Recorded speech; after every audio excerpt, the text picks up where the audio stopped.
Estenda suas mãos, vamos orar pelo Pedro e Paulo? Amém.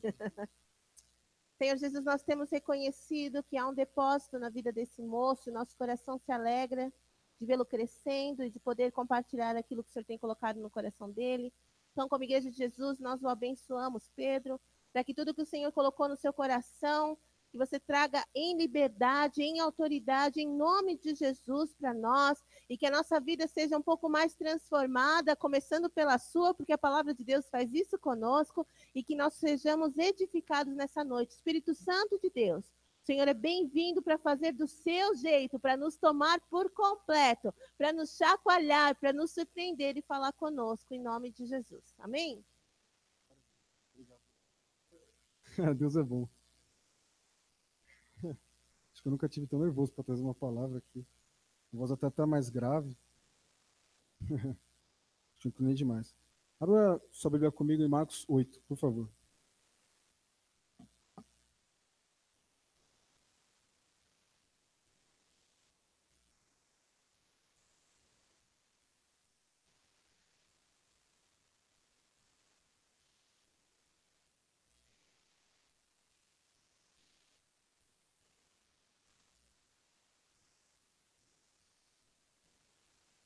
Vamos lá, versículo 27.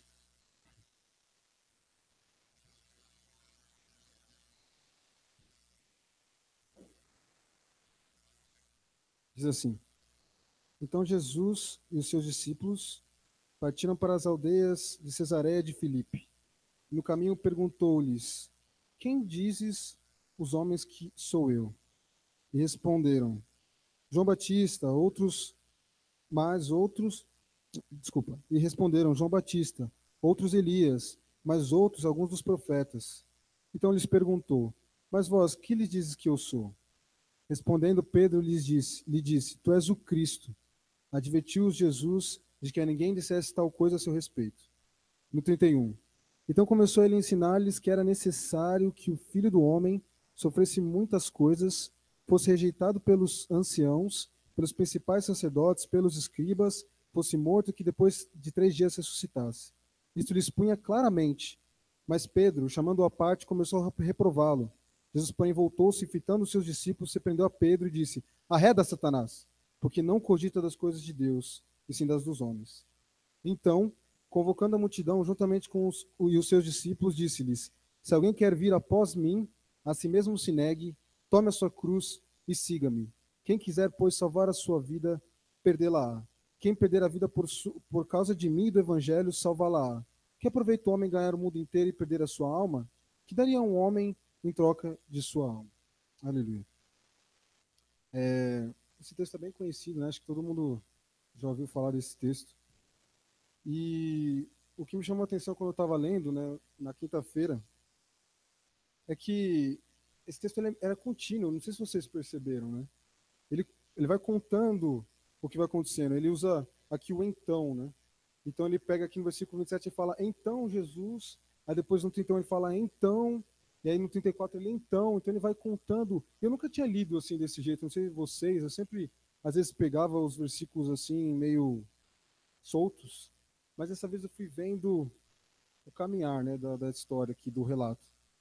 É interessante porque o Senhor ele fala aqui: quem dizes os homens que eu sou? Naquela época o Senhor já estava fazendo muitos milagres e ele pergunta para os discípulos, né? Muitas pessoas ouviam falar dele e ele pergunta: mas o que dizem os homens, né? Quem eles dizem que eu sou? E aí os discípulos, né? Elias, né? Um dos profetas e tudo mais. Mas aí Pedro, né? Com aquela ousadia dele, ele fala: tu és o Cristo. E o que eu queria perguntar para vocês essa noite é isso também. Quem vocês dizem que Jesus é? Para vocês, quem ele é? Quem é o Cristo? Eu vou desenvolver mais um pouco e a gente vai aprofundar mais nisso. Mas é interessante porque o Senhor fala para Pedro, Pedro responde, sabe, na lata, né? E em outro versículo, em Mateus 16, capítulo 16, versículo 17, a gente tem um pouco mais detalhado disso. Vocês abrem lá comigo? Marcos ele conta meio rápido, né? Meio resumido. Mas em Mateus 16, nós temos um pouco mais o que foi dito naquele momento. Que é a mesma história que diz os homens que eu sou o povo aqui, dessa vez. E aí Pedro responde, tu és, em 16, Mateus 16, responde Simão Pedro, disse, tu és o Cristo, o Filho do Deus vivo. Então Jesus lhe afirmou, bem-aventurado és, Simão Bajonas, porque não foi carne e sangue que te revelaram, mas meu Pai que estás nos céus. E é muito interessante, porque o Pai revelou, sabe? Ninguém chegou para Pedro e falou assim, Pedro, você sabia que esse é o Cristo? O Pai, o próprio Pai, pelo seu Espírito revelou. E naquela época é algo interessante, porque hoje todo mundo sabe que Jesus é o Cristo, né? Eu vim da Igreja Católica, na Igreja Católica o pessoal lá também acredita que Jesus é o Cristo. Mas aqui o povo não sabia disso. O povo falava, ele é o Elias, é um profeta. Mas Pedro teve a revelação de que ele é o Cristo. E aí, se vocês voltarem comigo em Marcos 8, a gente vai continuar aqui, no versículo 31. Vou tentar dar uma respirada aqui, né? Foi muito rápido.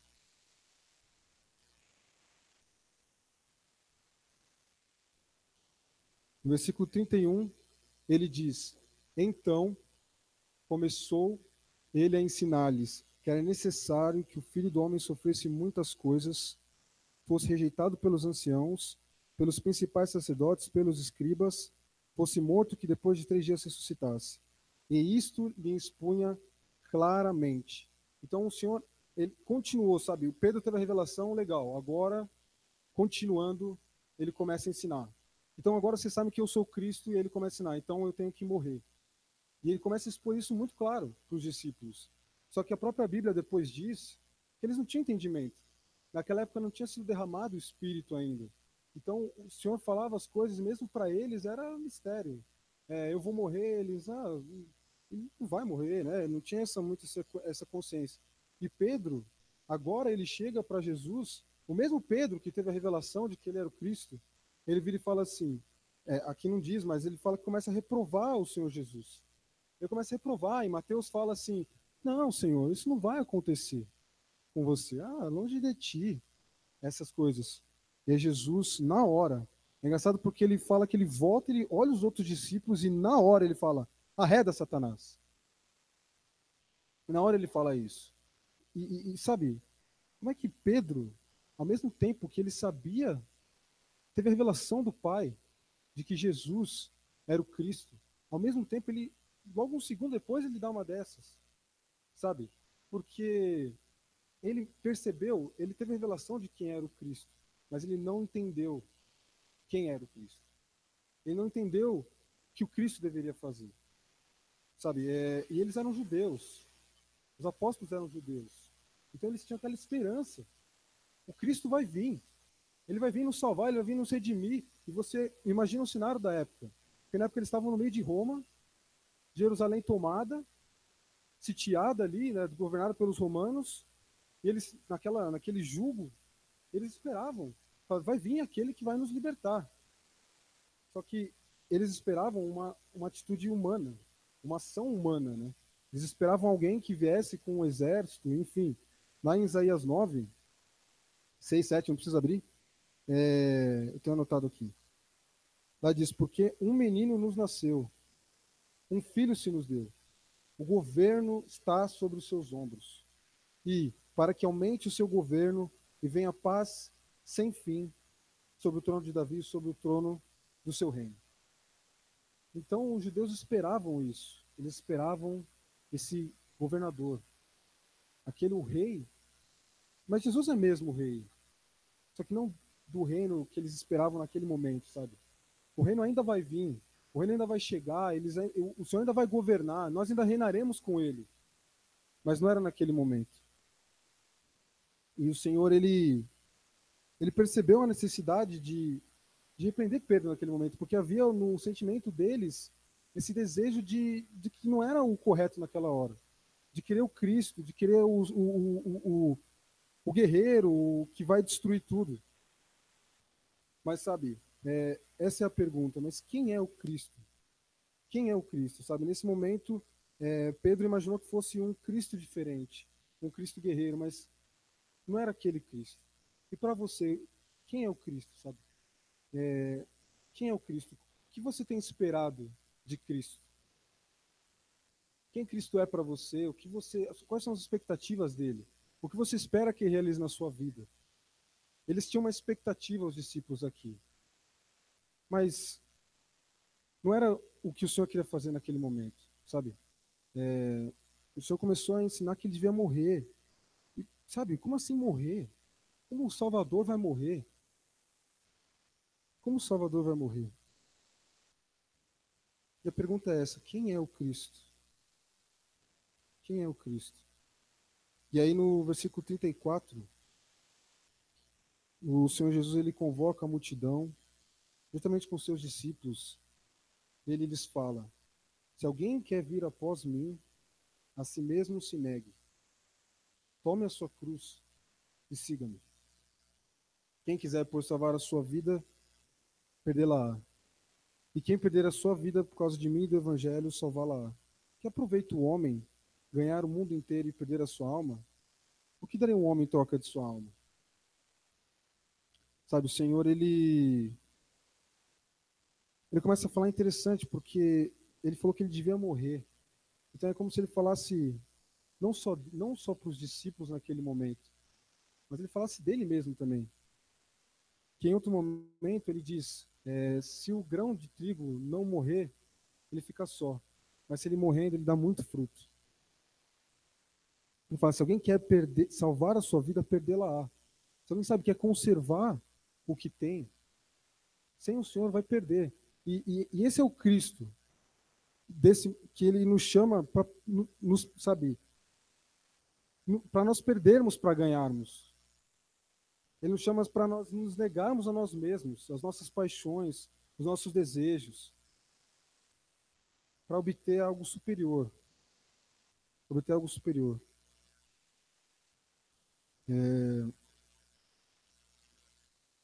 Podemos saber que o Senhor Jesus é o Filho de Deus, que é o Cristo, que é o nosso Salvador. Mas será que realmente entendemos quem Ele é? Que Ele não vem fazer o que queremos, mas sim a sua vontade? Qual é o Cristo que temos esperado? Temos esperado de Cristo, sabe? Temos esperado que Ele vai fazer por nós e nós temos entendido realmente quem Ele é. Nós todos aqui, creio que sabemos que Jesus é o Filho de Deus, é o Cristo. Mas nós temos realmente entendido o caminhar com Cristo, temos realmente entendido o que Ele quer fazer nas nossas vidas. Temos realmente entendido que nós temos que perder para ganhar.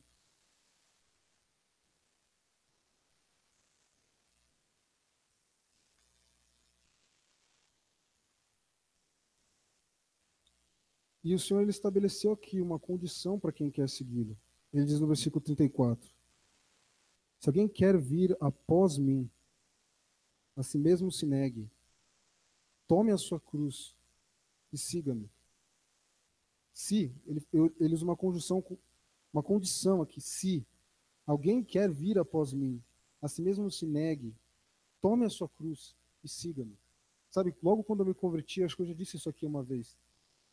Esse foi o primeiro texto que Deus falou comigo. Eu vim do mundo, estava cheio de coisas assim que eu fazia, e o Senhor falou muito claro nesse texto comigo. Quem quer vir após mim tem que negar-se a si mesmo. É a abnegação, abrir mão da sua vida. Sabe, eu lembro que depois que eu li esse texto, eu não quero falar isso para me engrandecer, mas eu tinha umas revistas japonesas lá, umas coisas, eu joguei fora aquilo. Aquilo eu joguei fora, porque eu entendi que aquela vida eu deixei. Aquela vida eu deixei para ter algo melhor, para ter algo superior com o Senhor. E o Senhor nos chama para isso, Ele nos chama para deixarmos. Sabe, o que tem ainda que precisa ser jogado fora da sua vida?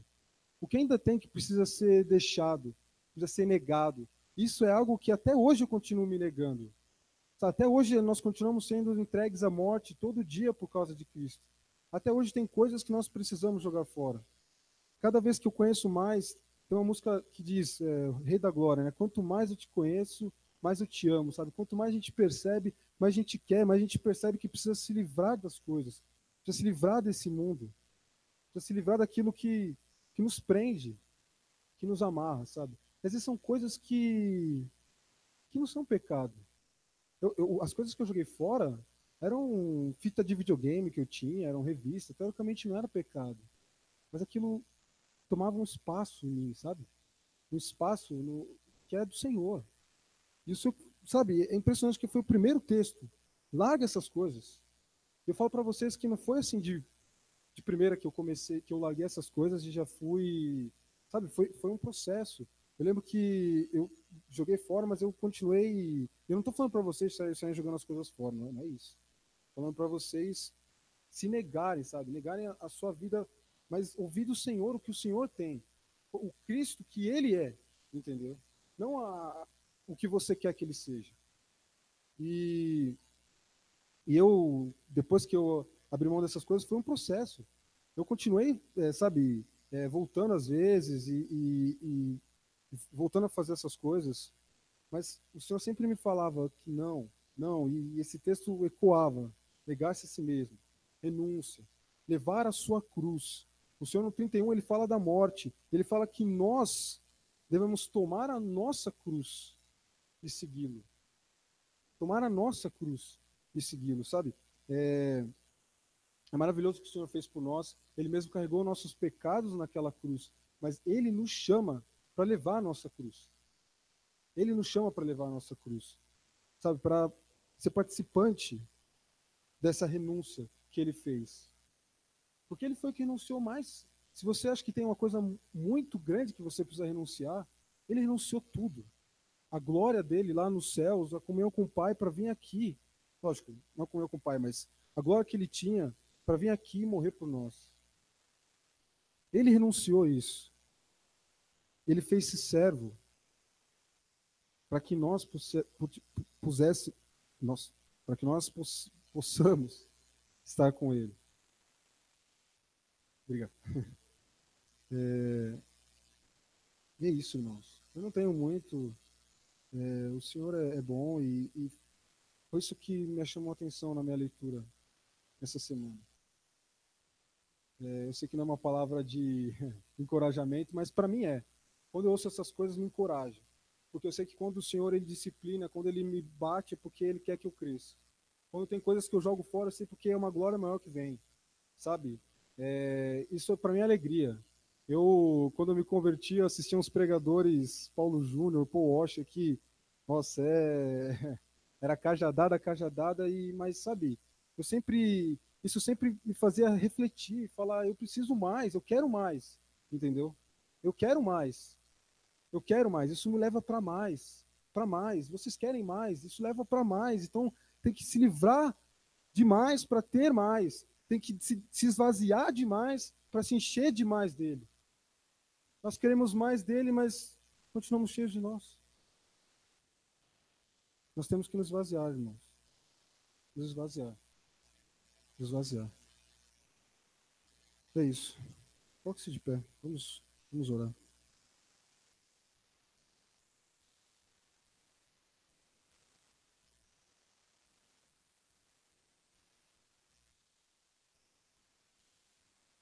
Aleluia. Feche os seus olhos. Senhor Jesus, nós estamos aqui, Senhor, na Tua presença, Pai. O Senhor é incrível e eu sei que o Senhor espera mais de nós. Nós queremos dar mais para Ti, Senhor. Ô, Senhor Jesus, vem agora e toca em mim, toca nos meus irmãos. Que essa palavra dita possa penetrar nos nossos corações, nós possamos entender que precisamos nos livrar de mais para termos mais de Ti, Senhor. Que nós possamos, Senhor, abrir mão daquelas coisas que Te desagradam, Senhor. Daquelas coisas que nos impedem de ter mais de Ti.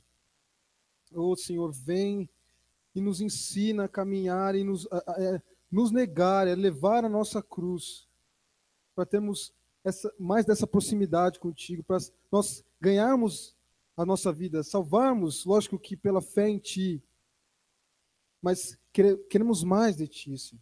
Queremos mais de Ti. Oh, quebranta-nos, Senhor. Quebranta-nos.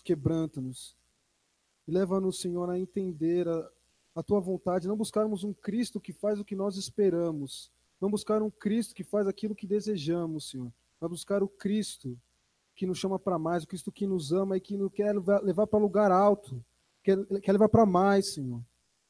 Poxa, que nós possamos te ver como o Senhor realmente é, não como nós imaginamos, não como eles imaginavam, como eles pensavam que o Senhor era, mas como o Senhor realmente é, Senhor. Abre os nossos olhos para ver, Senhor, como realmente o Senhor é, como realmente o Senhor é. Nós queremos te ver, nós queremos te ver, nós queremos mais de ti, Senhor. Abençoa-nos, quebranta-nos e leva-nos para mais de ti, em nome de Jesus. Amém. Glória a Deus. Alguém quer falar alguma coisa? Kedo? Aqui.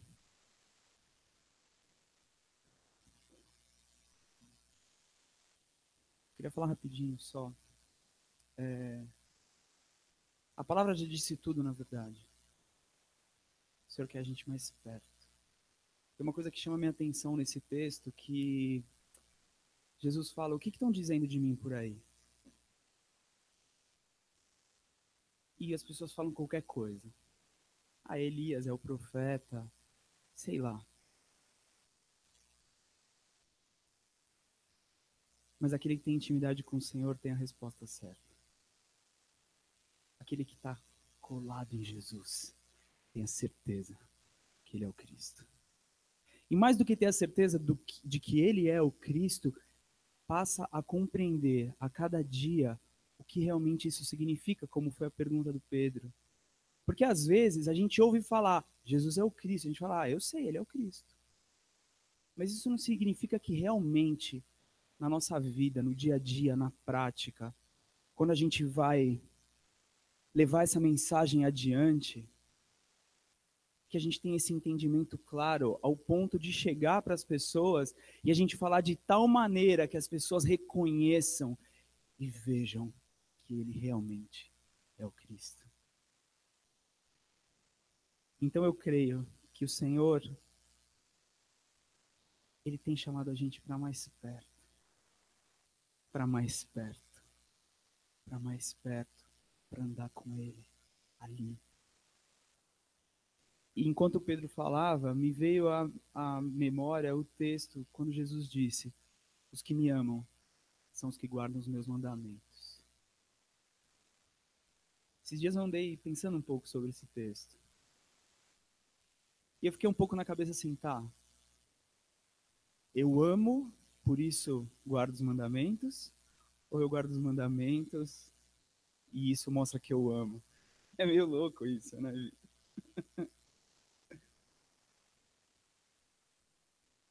O fato é,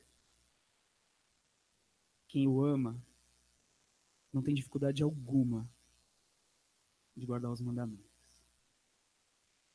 Tá bom, pode ter alguma dificuldadezinha assim. Mas não tem dificuldade em entender, e em querer, em desejar, em ansiar por guardar os mandamentos. Não tem dificuldade em ansiar por conhecer mais da palavra e entender realmente o que Ele espera de nós. Essa entrega, negue-se a si mesmo. Ele está falando de uma entrega, ele está falando, olha, eu me entreguei, eu me doei, eu abri mão de tudo, façam o mesmo por amor de mim. Porque eu fiz e porque essa mensagem tem que chegar para o outro. Ame o próximo como eu vos amei. É abnegado mesmo. É uma entrega. É estar mais perto dele. Amém? Louvado seja o Senhor. Aleluia. Quem mais quer falar alguma coisa? Então é isso, irmãos. Vamos louvar mais uma vez, então? Vamos lá? Uhum. Vamos mais de ti?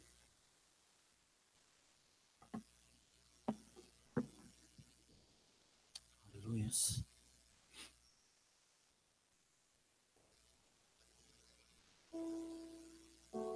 Aleluia.